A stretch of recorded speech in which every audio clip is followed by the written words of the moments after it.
E seja muito bem-vindo ao Boletim Legislativo desta quarta. Você é sempre o nosso convidado para acompanhar os destaques da Câmara e também de São José.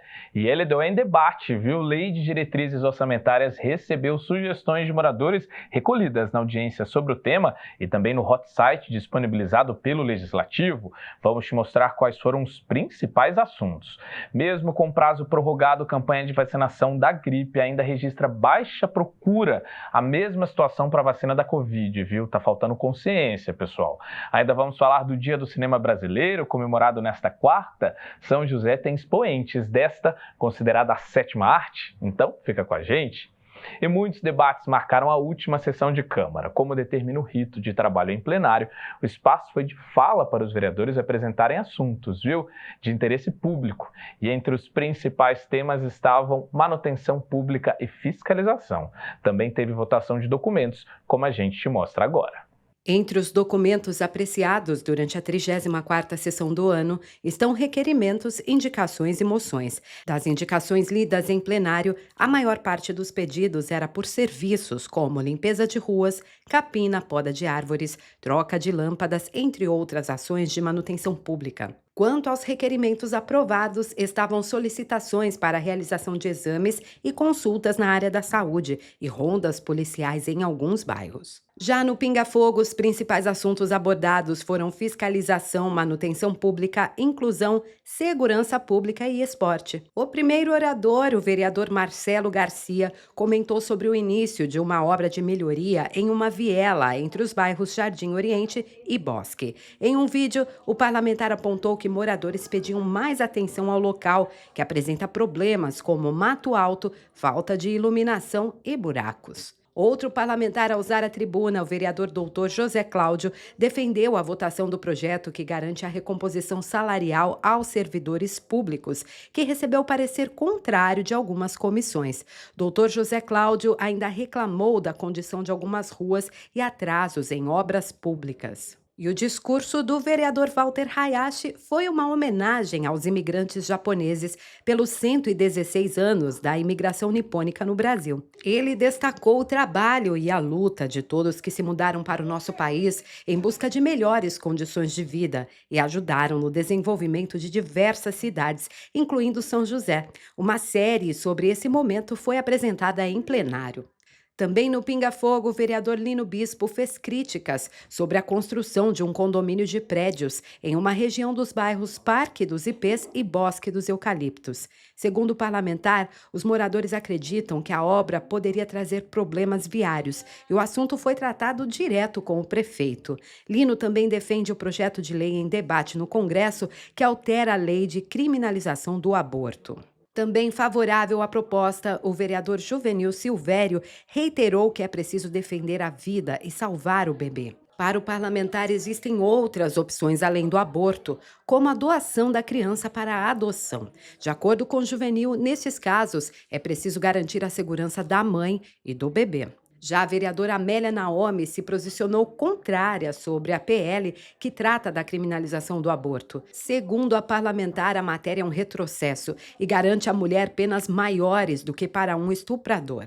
Ainda segundo a Amélia, grande parte das vítimas de estupro no país é adolescente e a matéria foi considerada inconstitucional pela OAB. No tema da fiscalização, o vereador Rafael Pascucci comentou sobre visitas que fez a locais do bairro Jardim Morumbi, que deverão receber melhorias e novos espaços públicos, entre eles uma nova praça. Pascucci também destacou a entrega da nova pista de BMX na cidade e obras de manutenção no residencial União. E a inclusão motivou a fala do vereador Fernando Petiti. Ele abordou o Dia do Orgulho Autista e fez cobranças para a execução de políticas públicas de atenção e acolhimento. Entre as propostas apresentadas por Petiti estava a validade indeterminada para laudos que atestam autismo e a elaboração de rodas de conversa entre pais, educadores e especialistas. O vereador Roberto Chagas cobrou melhorias no planejamento do programa Meu Pet Feliz, após a população reclamar do número limitado de senhas para gatos. Em um vídeo, moradores apontaram que muitas pessoas ficaram sem atendimento. Em outro vídeo, Roberto Chagas comemorou a inauguração da base base compartilhada do SAMU e Corpo de Bombeiros na região norte, mas pediu um trabalho cuidadoso dos agentes. Abordando o assunto do esporte, o vereador Marcão da Academia fez homenagens a atletas da cidade pela participação em eventos e campeonatos de diversas modalidades, como judô, futebol, natação, jiu-jitsu e boxe. A sessão na íntegra você confere no nosso canal do YouTube.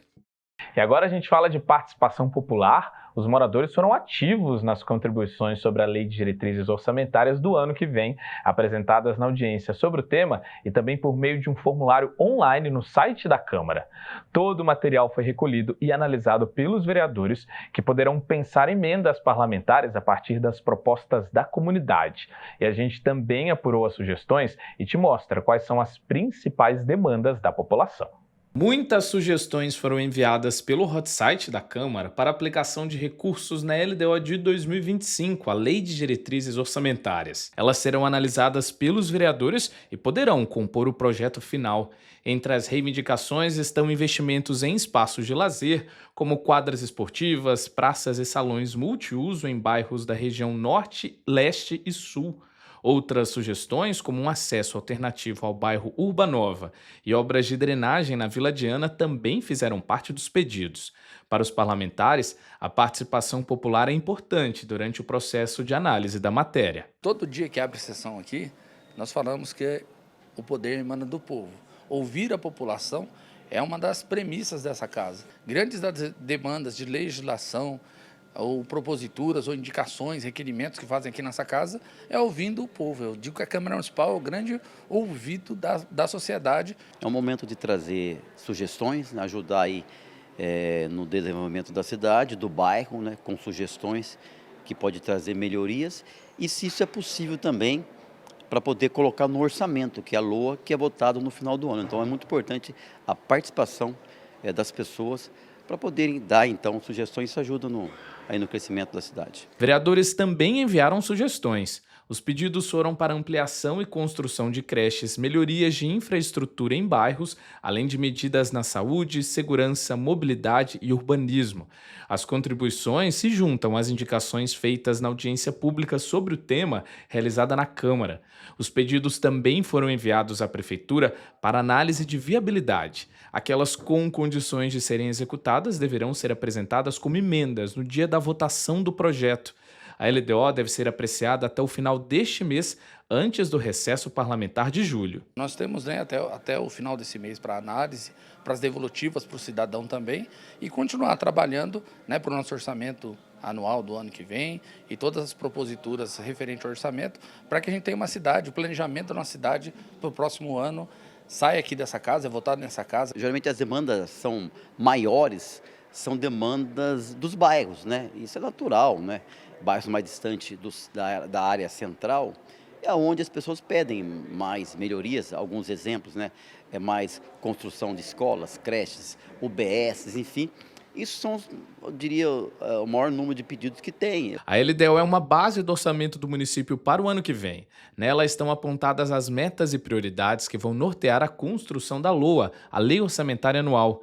Para 2025, a receita prevista na Lei de Diretrizes Orçamentárias é de 4,72 bilhões de reais, um aumento de 8,62% em relação à LDO do ano anterior. Apesar do vereador não poder fazer projetos que impactem no orçamento diretamente, mas essa casa que aprova todas as diretrizes orçamentárias da cidade, e essa discussão é importantíssima, né? Nós, tanto na Comissão de Economia, como também os demais vereadores na época da votação, nos debruçamos sobre o orçamento da cidade para definir o futuro da nossa querida São José. E eu tenho uma pergunta agora para você, hein? Tá na luta por uma vaga de emprego? Se sim, a gente te ajuda. Na nossa agenda de serviços você fica por dentro das oportunidades abertas aqui em São José e vamos dar uma olhada? O PAT, Posto de Atendimento ao Trabalhador de São José dos Campos, tem oportunidades de emprego para acabador de mármore e granito, açougueiro, ajudante de obras, atendente de lanchonete, atendente de lojas, atendente de mesa, auxiliar de contabilidade, auxiliar de limpeza, auxiliar de mecânico de automóveis, auxiliar de pedreiro, auxiliar de pessoal, auxiliar financeiro, auxiliar mecânico de refrigeração, balconista de açougue, açougue, carpinteiro, chefe de serviço de limpeza, consultor de vendas, corretor de imóveis, cozinheiro, cuidador de idosos, designer de sobrancelhas, editor de mídia audiovisual, eletricista, empregado doméstico, encarregado de açougue, encarregado de padaria, ferramenteiro, instalador, reparador de linhas e aparelhos de telecomunicações, jardineiro, mecânico de manutenção de máquinas, motorista de caminhão, oficial de manutenção predial, operador de caixa lotérico, operador de injetora de plástico, operador de retroescavadeira, operador de telemarketing, operador de vendas, pedreiro, pintor de obras, piscineiro, recepcionista de consultório médico, serralheiro, servente de obras, trabalhador para a fabricação de artefatos de cimento, tratorista, operador de roçadeira e vendedor interno. Ainda há vagas para pessoa com deficiência nos cargos de auxiliar de pessoal e operador de telemarketing. Para se candidatar é fácil, é só comparecer ao PAT, levando RG, CPF, carteira de trabalho e o cartão cidadão. O PAT fica na Praça Afonso Pena, número 175, no centro. E tem mais serviço aqui no Boletim. Em toda quarta-feira, você sabe, o nosso compromisso é te ajudar no tema do empreendedorismo e tá pensando em abrir um negócio? Então, é só ficar de olho aí nas dicas dos analistas do Sebrae. Isso a gente confere no nosso quadro Empreende Sebrae.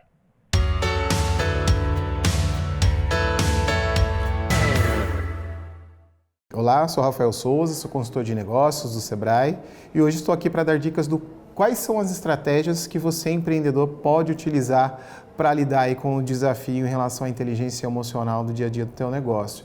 Então, a primeira coisa que você tem que fazer é tentar entender e descobrir aquilo que traz o teu equilíbrio. É você sair para caminhar, é você fazer terapia, é você sair para passear com o cachorro, enfim, descubra qual que é o teu hobby, aquilo que te faz voltar realmente ao equilíbrio e procure praticar isso. Dessa forma você vai conseguir ter um equilíbrio emocional muito melhor. Essas são as dicas de hoje, espero que tenha gostado e até a próxima.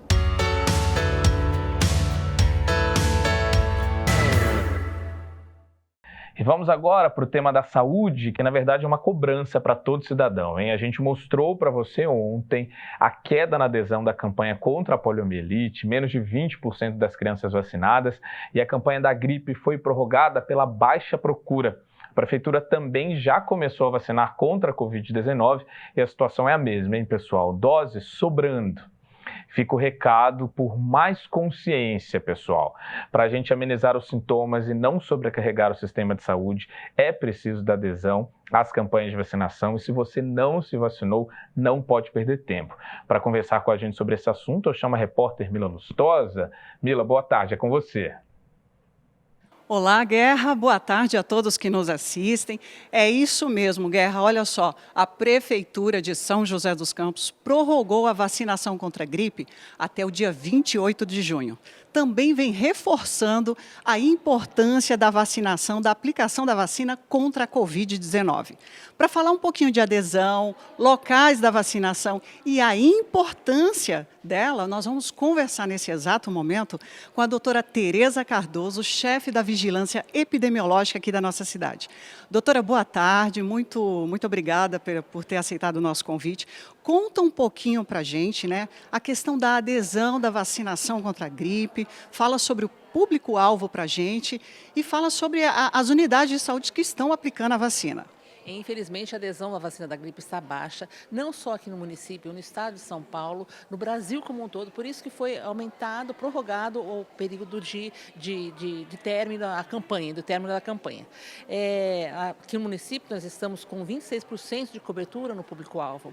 Isso é muito ruim, porque esse público-alvo, que são os idosos, gestantes, crianças, puérperas, pessoas com comorbidade, esse público é o que tem maior risco de, se adquirir a gripe, ela evoluir para caso grave, internação ou óbito. Então, por isso a gente reforça tanto a importância desse público se vacinar.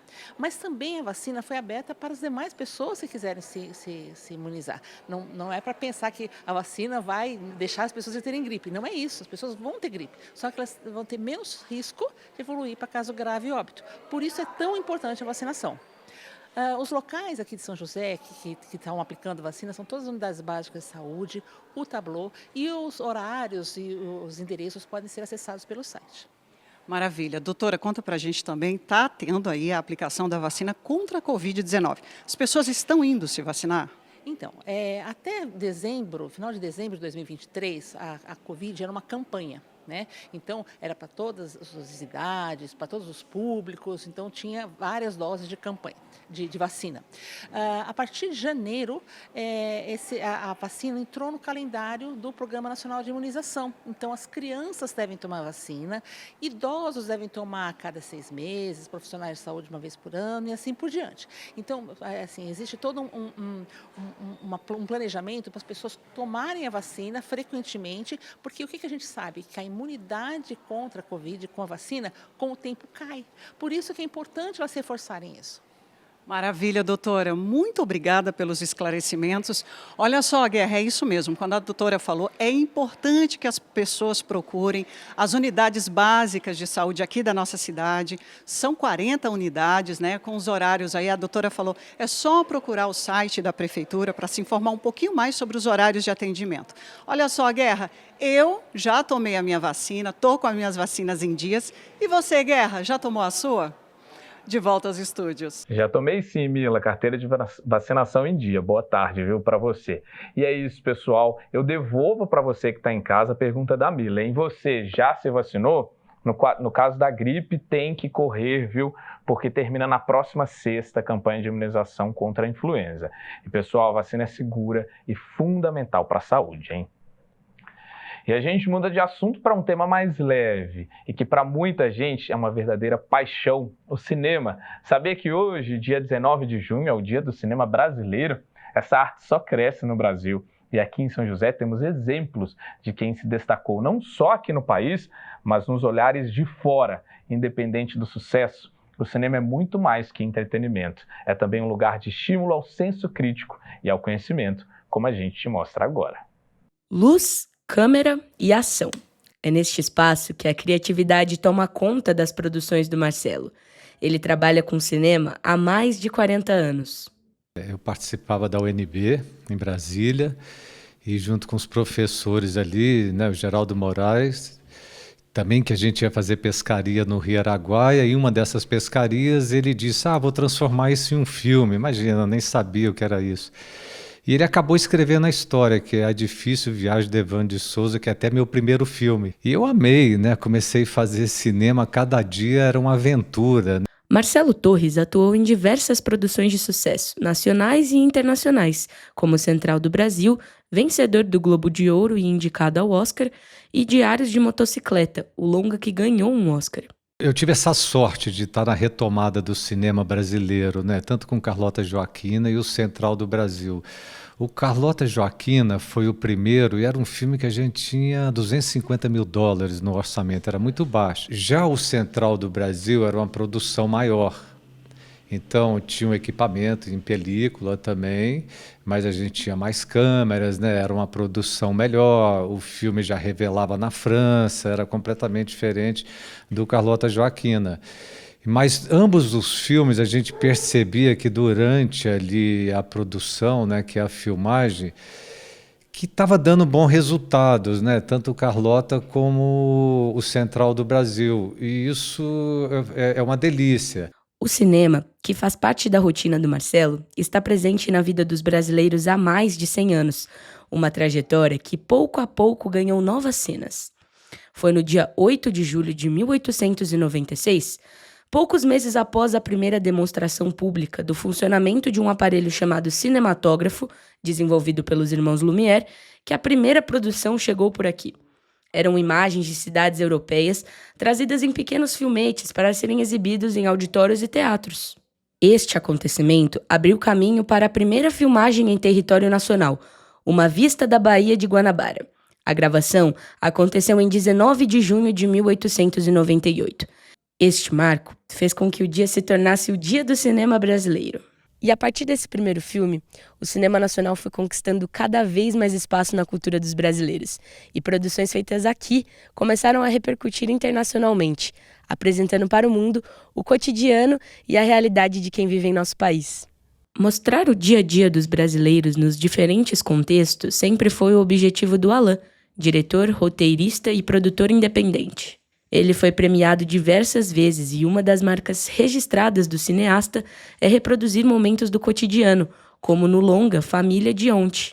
Quando eu decidi fazer esse filme, a paisagem que me vinha em mente era sempre a paisagem agreste, a secura, principalmente do sertão, Pernambuco, de Paraíba, onde eu fiz assistência e direção, viajei para lá algumas vezes. E é uma terra que, a despeito do que a primeira impressão possa causar, de uma secura, de uma ausência de água mesmo, de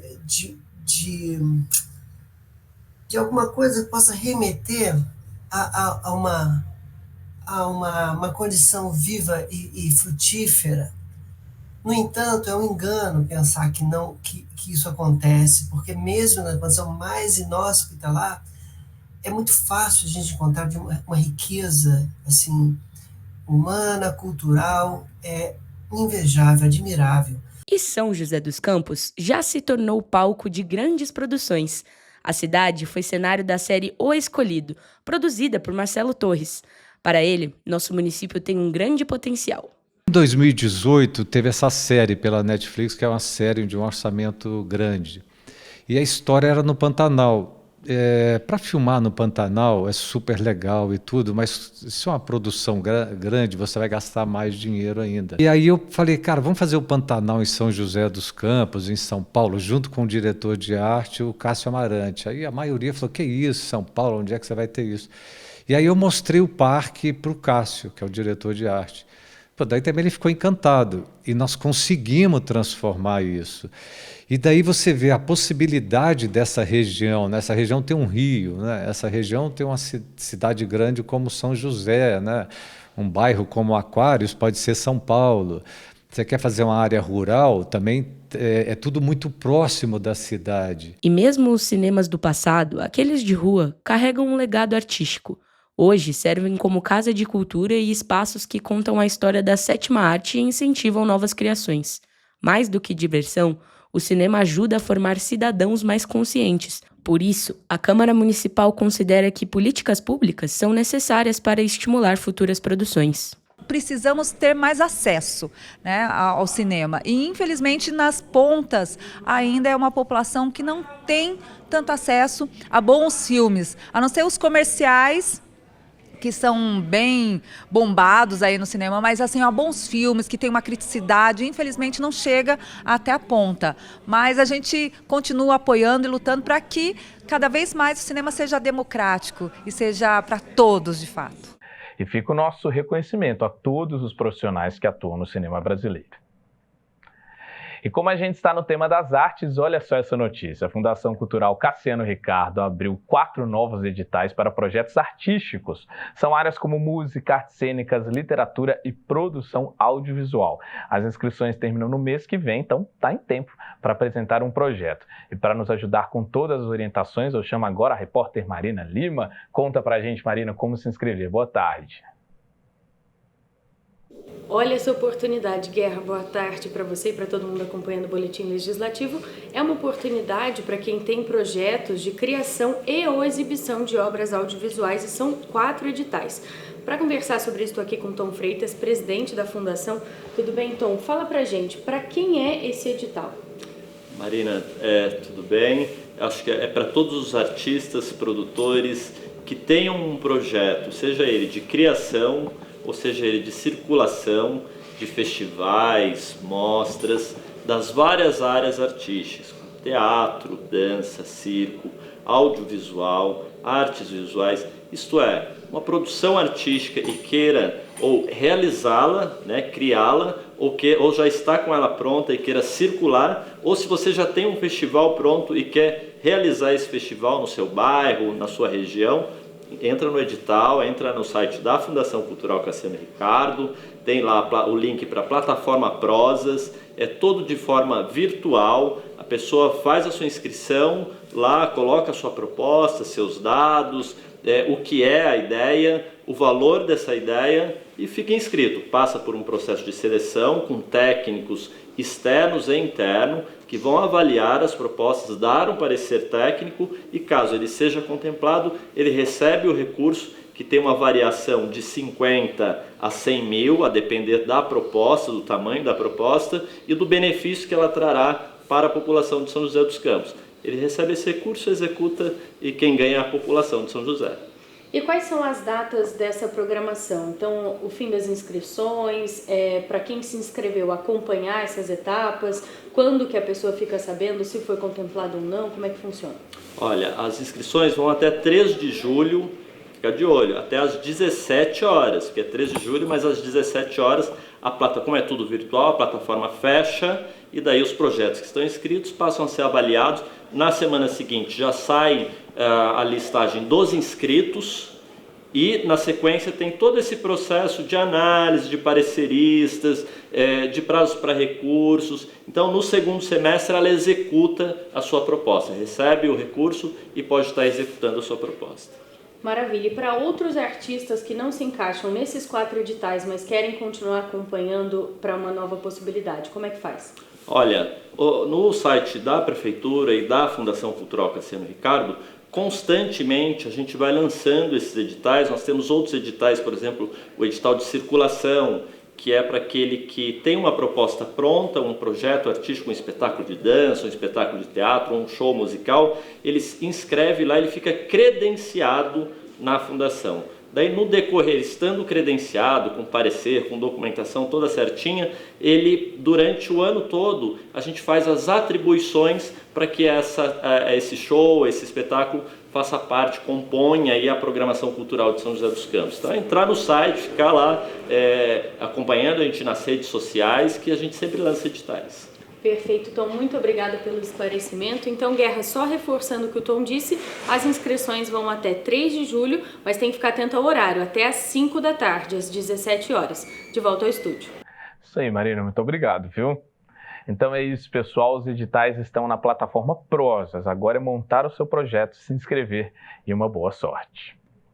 E a gente segue o jornal para saber como fica o tempo na tarde desta quarta e também amanhã. Vamos ver na previsão?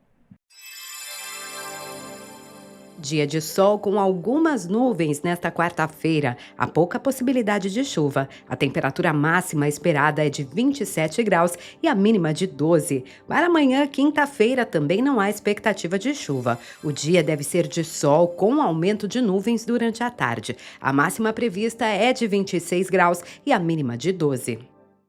E é isso, a gente fica por aqui com o boletim desta quarta, mas amanhã tem mais, sempre às 2 horas da tarde. Não esquece de acompanhar o nosso trabalho nas redes sociais, pelo @TV Câmara SJC, você acompanha o nosso YouTube, Instagram e Facebook. Além de todo o nosso conteúdo, lá também é possível deixar uma sugestão e conhecer os nossos bastidores. A seguir tem Hora do Esporte. Um abraço!